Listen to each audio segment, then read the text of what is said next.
Assalamualaikum warahmatullahi wabarakatuh. Innal hamdalillah nasta'inu nastaghfiruh wa na'udzubillahi min syururi anfusina wa min sayyiati a'malina. May yahdihillahu fala mudilla lahu wa may yudlil fala hadiya lahu. Asyhadu an la ilaha illallah wahdahu la syarika lahu wa asyhadu anna Muhammadan abduhu wa rasuluhu la nabiyya ba'dahu. Amma ba'du. Rabbi sahli sadri wa yassirli amri wa hlul 'uqdatam min lisani yafqahu qawli. Rabbi zidni ilma warzuqni fahma. Kita tahu bersama bahwasanya dakwah adalah satu hal yang personal. Dakwah adalah kewajiban kita bersama, mengajak pada jalan yang lurus. Ihdinas siratal mustaqim ini adalah kewajiban kita bersama, bukan kewajiban organisasi juga. Iya, lebih bagus lagi melalui jamiah.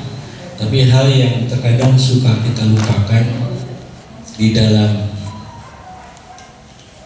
kehidupan kita ini, sepertinya Islam atau mendakwahkan Islam itu adalah kewajibannya para kiai, para ustadz, atau juga para kaum intelektual, atau orang-orang yang memang keluaran jebolan-jebolan dari pesantren misalnya, atau juga orang-orang yang tekun menggeluti terkait dengan agama Islam. Padahal dakwah ini adalah satu kewajiban kita bersama, dan juga ada salah satu yang paling penting di dalam dakwah ini adalah panggilan daripada hati nurani kita untuk terus menyampaikan risalah Islam ini sampai ke liang cecorok, terus kita sampaikan itu dakwah, mengajak ini. Karena tanpa dakwah, saya yakin kita tidak bisa menikmati Islam seperti yang kita nikmati saat ini. Tanpa dakwah, kita tidak tahu alif bengkok. Tanpa dakwah, kita tidak tahu batasan dan lain sebagainya. Kalau dakwah ini terus tidak digulirkan oleh orang-orang terdahulu kita. Untuk itu, kajian-kajian yang ada di kita ini, saya pikir ini adalah satu wahana, satu sarana agar kita minimal mampu menyampaikan apa yang kita dapati di majelis taklim yang kita ikuti ini di dalam keluarga kita. Minimal itu aja dulu. Karena kalau di dalam keluarga itu sudah bagus, di dalam koloni keluarga itu sudah bagus, kemudian per keluarga bagus, A, B bagus, C bagus, insya Allah RT pun bagus. Kalau RT se-RT itu bagus, kemudian yang lainnya se-RW pun insya Allah akan bagus untuk memahami terkait dengan dakwah ini, terkait dengan agama Islam ini. Hanya ada salah persepsi antara kita itu, bahwa dakwah itu adalah hal yang bukan kewajiban personal, bukan kewajiban atau panggilan nurani kita. Lah takutlah saya mau ngomong bisi salah, lah takutlah saya mau ngomong karena belum punya ilmu nahwu, nasronya belum sampai detil. Kalau kita takut balagohnya juga belum, takut terus, saya kira lambat laun ketakutan itu akan menjadikan sesuatu terhentinya dakwah kita gitu. Padahal hadis yang sering kita hafal semuanya, yakin di sini ustaz semua, balighuni walau bi ayat wal balighuni walau ayat, sampaikan walaupun hanya satu ayat dengkok, kata Rasulullah SAW. Satu ayat kita harus sampaikan itu. Jadi melekat banget dakwah ini di dalam diri kita gitu. Jadi jangan dakwah ini terhenti karena kita selalu merasa belum bisa. Termasuk saya pun di sini saya paksakan untuk bisa mencoba menyampaikan walaupun hanya satu ayat. Karena kalau berhenti, dakwah berhenti, sinar Islam akan berhenti dan kita akan mati gitu. Dan yang ada nanti adalah orang-orang di luar Islam yang akan mendakwahi kita. Sudah kita bisa saksikan saat sekarang ini. Banyak umat Islam di daerah pantai Ciamis, kemudian juga nanti gilirannya adalah ke Sukabumi, gilirannya juga nanti ke Anyar. Itu mereka sudah menyisir pantai-pantai agar mereka itu menjadi murtad. Ini yang kita khawatirkan gitu. Sekarang bapak-bapak, ibu-ibu yang saya hormati, pendidikan agama aja ada 155 konten yang sudah dihapus oleh Departemen Agama terkait dengan akhlak, terkait dengan tauhid, yang mereka anggap oleh orang-orang Departemen Agama itu bisa menjadikan anak-anak kita menjadi radikalisme, begitu. Nah, kalau sudah seperti itu, tugas siapa itu anak-anak kita nanti di rumah? Tugas siapa yang akan memberikan pengertian-pengertian tentang agama yang kita yakini kepada anak-anak kita? Bahkan sekarang dakwah saja ustaz harus disertifikasi. Ya, repot tuh. Sementara kalau dakwah itu disertifikasi, nanti ada ustaz yang tersertifikasi dan ada ustaz yang tidak tersertifikasi. Nah, orang yang ustaz yang tidak tersertifikasi ini adalah orang-orang yang dianggap nanti yang bisa menyampaikan ajaran-ajaran radikalisme karena tidak tersertifikasi. Bahkan ada usulan yang lebih gila lagi dari orang-orang Ansor itu, GP Ansor itu, majelis ulama itu harus disertifikasi gitu. Lebih, aduh, masya Allah ya Rabbi. Kalau majelis ulama itu, orang-orang ulama itu kan kumpulan daripada orang-orang yang punya ilmu alama ilmu ilman itu. Itu kan orang-orang yang sudah mumpuni ilmu dalam kaitan dengan agama Islam. Kalau kita jadi sertifikasi wajar lah, oke lah. Gitu, nggak jadi masalah. Tapi kalau ulama, setiap pendai itu harus disertifikasi, maka kewajiban dakwah personal lambat laun akan hilang gitu.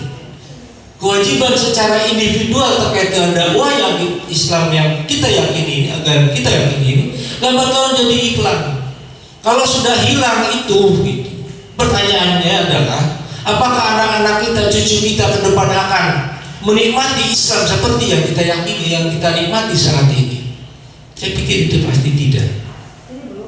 Karena liberalisme, sekulerisme, apalagi pluralisme, komunisme, Syiah kan yang pernah disampaikan oleh Pak Ustadz Samsudin itu.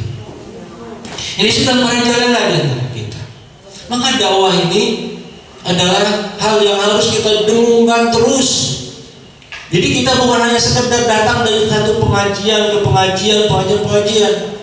Hasil dari satu pengajian ke pengajian itu pun upayakan agar hasil itu disampaikan juga minimal di dalam keluarga kita, dan lebih bagus lagi itu bisa disampaikan di dalam masyarakat yang sering kita temui dalam keseharian kita. Kalau kita dari hari ke hari sering ngobrol di warung, sampaikan itu gitu, terkait agama Islam ini, terkait dengan misalkan al-mutafifi, terkait dengan cara berjual beli yang bagus dan tidak dicela oleh Allah Subhanahu wa Ta'ala. Ketika kita kumpul di bioskop ataupun di olahraga, sampaikan itu sambil ngobrol daripada kita ngobrolin orang. Jadi dakwah ini mau tidak mau, ibu-ibu bapak semuanya, ini jadi kewajiban kita bersama. Karena Allah memfirmankan, ud'u ila sabili rabbika bil hikmah wal mau'izatil hasanati wajadilhum billati hiya ahsan. Kan gitu katanya. Ajaklah ud'u ila sabili rabbika, kepada jalan Tuhanmu, Tuhan pemeliharamu, bil hikmah yang baik. Jadi ud'u da'a yad'u ini, mengajak ini adalah satu kewajiban bagi kita. Tapi kalau bapak-bapak, ibu-ibu dari pengajian ke pengajian kemudian hanya ditelan untuk diri sendiri saja, itu ada hal yang patut kita curigai juga gitu. Artinya kita pengen masuk surganya sendirian, mau dicela. Padahal kita tahu misalkan di dalam satu masyarakat ada sesuatu yang bertentangan dengan norma-norma agama yang kita yakini, kemudian kita diam, maka kita akan kena itu. Kita akan kena dosanya. Dengan diamnya kita, orang, maka ada satu istilah sekarang kan, bahwa di dunia ini banyak orang jahat. Sebetulnya yang jahat itu bukan orang jahat itu, tapi yang jahat itu adalah orang yang baik tapi tidak mau memperbaiki orang-orang jahat itu. Filosofinya filosofi air. Kalau air itu air kotor, kemudian kita tuangi dengan air yang bersih terus di dalam gelas tersebut, insya Allah air yang kotor itu akan menjadi bersih. Tapi kalau orang di antara kita ini baik, ini adalah diam di masyarakat, diam di dalam keluarga, maka yang ada adalah orang-orang jahat itu yang tumbuh dan terus berkembang sehingga orang-orang baik tertimbun oleh kejahatan orang-orang jahat. Karena dakwah kita berhenti, kita sudah masa bodoh misalnya dengan lingkungan kita, dengan keluarga kita, karena ada ketakutan bahwa saya belum mumpuni untuk dakwah itu, belum mumpuni untuk mempelajari agama Islam. Ya kalau nunggu mumpuni kapan gitu kita akan berdakwah? Kalau kita nunggu dulu sampai sorofnya terhenti pun, kalau itu selesai, ihramnya belum beres-beres, kapan kita mau bisa berdakwah ini? Sementara umur kita semakin lama bukan semakin kuat, semakin lama semakin asam urat pun. Ya nyelonjor aja gitu ya. Terus makan apa? Makan kacang-kacangan aja udah langsung kena. Makan apa? Jeroan juga langsung kolesterol. Nah, kalau kita berhenti dakwah, tidak memfungsikan atau memanfaatkan waktu yang kita saat ini nikmati, pasti juga akan mati. Jadi dakwah ini, ibu semuanya dan bapak semuanya, adalah kewajiban kita bersama, kewajiban bersama. Dan setelah kalau kita sudah menyampaikan dakwah terkait dengan agama ini, bahwa arsalnaka illa balaghun mubin, kata Allah bahwa Muhammad sebenarnya kamu itu hanya menyampaikan dengan jelas terkait dengan agama ini. Jangan takut kita untuk dakwah, untuk menyampaikan ini. Kan tadi itu kalau kita diam dengan dakwah ini, yang ada orang-orang jahat yang akan terus menggerus dalam kehidupan kita keseharian ini. Nah, bisa kita bayangkan, ada lagi kemarin ada yang ramai juga cukup viral. Kalau agama Indonesia ini akan maju, ingin maju, maka hapuskan, pisahkan antara Islam dengan agama. Ini sekuler namanya. Gitu. Jadi urusan agama itu nanti ada urusan di masjid, urusan agama itu ada urusan ibadah haji, urusan agama itu ada di rumah, di keluarga, dan negara tidak bertanggung jawab atas tumbuh dan kembangnya atau tegaknya Islam ini. Udah sekuler, repot kita. Seperti Kemal Atatürk dulu di Turki, sekarang sudah jadi bagus kembali. Karena apa? Karena kita yang diam gitu. Jadi kalau sekularisme ini udah tumbuh subur, dipisahkannya antara kehidupan agama dengan kehidupan negara, sudah kita lambat laun.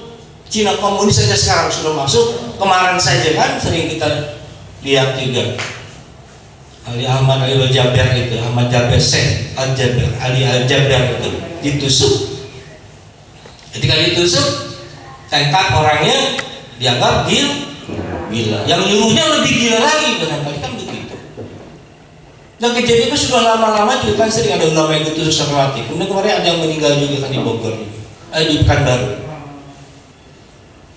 Ini karena dakwah kita berhenti, karena kita takut menyampaikan dakwah ini, dan takut karena kita belum mumpuni dengan ilmu yang kita miliki. Kalau kita terus berkutat dengan karena saya belum mampu, kapan kita akan mampu untuk mendakwahkan ini? Sebentar ini adalah kewajiban personal bagi kita semuanya untuk menyampaikan Islam ini sampai ke liang copet pun, itu adalah kewajiban kita bersama. Ibu-ibu semuanya, ini saya hanya mengingatkan saja itu kaitan dengan udah 15 menit tuh, kaitan dengan dakwah ini. Dan kebetulan kami dengan Pak Edi juga di Dewan Dakwah Islam Indonesia Provinsi Banten. Jadi harus terus menggaungkan dakwah ini agar saudara-saudara kita yang sudah, ya saya anggap kalau yang sudah pengajian di sini sebetulnya sudah banyak ilmu yang kita dapati lah ya, kait dengan tafsir-tafsir yang sudah disampaikan oleh beliau. Tinggal bagaimana kita mengolah kembali, kita mencoba memahami lagi, dan sambil belajar lagi terkait dengan ilmu-ilmu yang lainnya. Karena banyak sekarang apa di YouTube ada lah. Karena kalau dakwah kita berhenti, kemudian yang saat ini kita rasakan juga kita sudah mulai tersudutkan, Bahkan yang rame sekarang di Indosiar itu punya ibu-ibu sering lihat ada kisah nyata termehek-mehek suara hati istri yang tersakiti. Ya yang banyak itu sampai lihat Indosiar kalau malam ada dari siang sampai ke. Yang seperti itu. Paling saya sering juga nonton TV Roja Pak Nasrullah, mendengarkan TV dari TV Roja itu yang memang intens, kontennya adalah terkait dengan agama Islam. Jadi mari bagi kita semua yang sudah kelar, saya anggap di sini sudah kelar mempelajari agama Islam yang sudah bertahun-tahun, dakwahkan apa yang kita miliki ini, sehingga kemudian baru setelah dakwah kita ini merata merebak di mana-mana, di setiap pengajian ada dakwah. Dan kalau saya lihat ibu-ibu yang di STIA orangnya itu aja banyaknya. Ya. Kemudian yang ada di Darul Hamid juga proses juga diminta di sana juga orangnya itu aja. Ya. Kemudian hari Jumat di Dewan-Dewan juga dia lelaki orangnya. Ibu-ibunya banyak-banyaknya. Entah dia kalau di Asaurah saya lihat, saya yakin yang di Asaurah pun tidak lebih dari orang-orang yang suka pengajian di STIA. Saya kira itu orang-orangnya. Ya, paling nambah 1-2 lah yang tidak kesini, atau yang di sini pun sama, sering ke SIA, sering ke Asaurah, sering juga di Darul Hamid, ada ibu yang di Darul Hamid. Artinya mari kita lihat juga sampai sejauh mana sih dakwah kita ini menyentuh kepada akar daripada orang-orang yang ada di sekitar kita. Mampu nggak kita mengajak itu? Tapi kalau orangnya itu lagi, artinya ini ada satu parameter bagi kita bahwa dakwah kita ini masih jauh dari harapan Allah Subhanahu wa Ta'ala. Walaupun sekarang orang sudah banyak berjilbab, tapi tidak kurang juga banyak orang-orang yang perempuan-perempuan sering di alun-alun itu adalah orang-orang yang pakai rok mini atau pakai hakpen. Kalau di mall sudah tidak heran lagi lah. Iya, lihat, bukan dilihat saya. Jadi ini kan satu tantangan bagi kita ibu bapak-bapak semuanya, dan satu hal lagi, ini terkait dengan dakwah. Di Dewan Dakwah itu ada Akademi Dakwah Indonesia, dan saya juga ngisi apa gurunya di situ. Ya, ternyata yang banyak itu adalah orang-orang yang dari luar. Tahun kemarin ada 7 orang dari Nusa Tenggara Barat. Pak ini Pak Manifai, Pak Haji. Dari Serangnya nggak ada. Masya Allah. Yang ada itu orang Serang kita di sini. Dari Kalimantan ada. Kemudian dari Sulawesi Selatan ada mahasiswanya. Dari Serang 0. Orang Serang nggak 0. Padahal itu kuliah gratis, makan gratis, tidur gratis, tinggal duduk sila di situ, duduk di situ, mempelajari. Yang kemudian kalau dari situ lulus di testing di sekolah tinggi ilmu dakwah Panasir. Nah, ada orang Serang. Ini kan jadi satu pertanyaan juga bagi kita semuanya. Apakah memang orang Serang ini sudah tidak tertarik lagi dengan agama Islam? Kan begitu. Apakah orang-orang Serang ini sudah tidak mau lagi mempelajari agama Islam? Sementara banyak sekarang ini mulai maghrib, kafe-kafe nanti malam nih. Mulai sore itu kafe-kafe sepanjang Ciracas, menjadi Ciracas, itu mulai didatangi oleh anak-anak muda. Ada berapa kafe? Janji Jiwa. Di sana itu ada lagi yang punyanya kalau Jokowi. Di sana ada lagi. Terus di sini ada lagi. Di daerah saya ada 2 di sini. Sampai ujung sana, sampai ke Kopi Pulau. Itu kafe-kafe tumbuh subur. Di Kaujan Baru juga ada yang di depan itu juga. Maghrib rame. Yang jadi pertanyaan kita adalah bapak ibunya kemana, kan begitu. Masa maghrib ayam aja suruh masuk, kambing aja dicariin, anak maghrib tidak ada di rumah, tidak dicariin, bang, ada di kafe ngopi. Kopinya mahal lagi 18.000. Ya. Ini juga jadi perhatian kita harusnya gitu. Jangan kita biarkan ini anak-anak kita ini sudah di sekolahnya juga cuma dapat 4 jam 2 kali pertemuan. Anak saya di SMA. Apalagi sekarang COVID, bisa jadi bodoh anak-anak kita. Yang dikhawatirkan fiqhu fiddin ini, faham tentang agama ini adalah yang paling utama kan? Karena yang akan dipertanggungjawabkan oleh kita di hadapan Allah adalah terkait dengan pelaksanaan agama yang kita yakini ini. Nah, kalau anak-anak kita dibiarkan berkeliaran maghrib, bisa nggak mereka menjadi harapan tumpuan kita ketika nanti kita sudah mati? Bisa nggak mereka mendoakan kita, atau minimal bisa nggak laki-lakinya mensalati kita gitu? Jadi imam ketika kita mati. Jangan-jangan anak-anak kita juga belum bisa salat jenazah. Jangan-jangan anak kita juga bacaan-bacaan salatnya itu tidak sesuai dengan tuntunan Rasulullah SAW. Periksa anak kita. Kalian kebetulan yang di sekolah di Madrasah Munawwarah ya kan, ini kan jadi khawatiran kita. Jadi kita jangan berhenti dakwah. Nah, kalau dakwah kita yang sudah kita lakukan secara maksimal, karena kita tidak bisa memaksa mereka untuk ikut kepada agama Islam, itu sudah lepas kewajiban kita. Sudah selesai kewajiban kita. Tidak ada kewajiban kita untuk memaksa mereka ikut Islam. Tidak ada kewajiban kita untuk memaksakan kamu harus seperti ayah seperti ini. Minimal gitu. Anak-anak kita bisa mendoakan kita ketika sudah wafat. Rabbi firli wali walidayya warhamhuma kama rabbayani shaghira. Minimal itu kan.